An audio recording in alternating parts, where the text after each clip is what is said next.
సభాయ నమః. అందరికీ నమస్కారం అండి. నాతో సద్గురువులకి అందరికీ నమస్కారాలు. నేను భాగం పాఠశాల నుంచి వచ్చాను. నాకు 66 మంది పిల్లలండి. నా పాఠశాలలో 60 మంది పిల్లలు అయితే మా అమ్మాయి ఒక అమ్మాయి. మా అమ్మాయికి నేను ఏ విధంగా చదువు నేర్పించుకోవాలనుకుంటానో అదేవిధంగా నా పిల్లలు 65 మంది పిల్లలకు కూడా ఆ విధంగానే నా ధోరణి ఎప్పుడు కొనసాగుతూనే ఉంటుంది. ఈరోజు నేను ఈ స్థాయికి వచ్చానంటే అది మాతృదేవోభవ, పితృదేవోభవ, ఆచార్య దేవోభవ అని చెప్పేసి సమాజంలో ఎవరైతే వ్యక్తులను మనకు గుర్తిస్తూ ఉంటారో ఆ వ్యక్తుల యొక్క ఆశీస్సులు నాకు ఉండటం బట్టే నేను ఈరోజు ఈ విధంగా ఉన్నాను.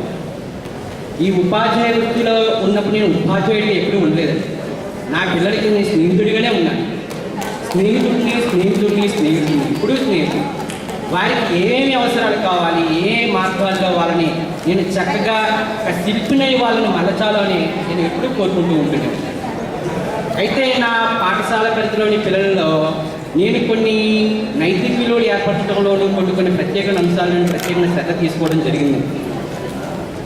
మాకు అధికారుల ద్వారా నిజాయితీ పెట్టి హానెస్టీ బాక్స్ ఏ విధంగా చేశారో అయితే మా పిల్లల పోస్ట్ బాక్స్ సంచయీ పథకాన్ని కూడా నేను ఏర్పాటు చేశాను.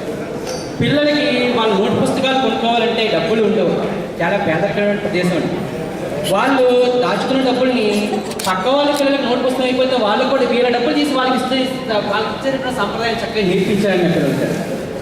ఈరోజు సమాజంలో కావాల్సిన కూడా అదే విషయం. మన దగ్గర ఉన్నది పరోపకారాన్ని ఇతరులకి ఇచ్చినప్పుడే అది వాళ్ళ యొక్క అభివృద్ధిలోకి వస్తుంది.